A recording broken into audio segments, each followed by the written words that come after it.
তো আজকে funny content হলো মিস্টার ইন্ডিয়া মুভি। তো তোমরা তো এই মুভিটা প্রত্যেকেই দেখেছো, যেখানে অনিল কাপুর রয়েছে আর শ্রীদেবী রয়েছে। তো অনিল কাপুরের কাছে একটা ওয়াচ রয়েছে, যেটা চুটকি মারলে গায়েব হয়ে যায়। তো গাইস ভাবতেছি ওই ঘড়িটা যদি আপনার কাছে এসে যায় একদিনের জন্য, তো আপনি কি করবেন? खराब हो जाएगा मैं माँ অবশ্যই কমেন্ট করে বলবেন।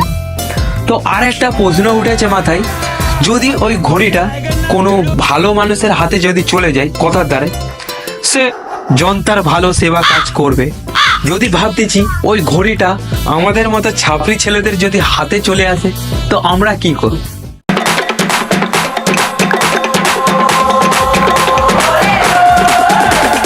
তো আমি সবার প্রথম আমার ক্লাসের বাথরুমে গিয়ে আমি বসে থাকবো। আই মিন তোমরা যেটা ভাবছো ওটা একটু ভুল ধারণা। আসলে আমি দেখবো আসলে কি সাবান ইউজ করে, কি শ্যাম্পু ইউজ করে, জাস্ট এটা একটু গিয়ে দেখবো, এর থেকে আর কিছু নেই।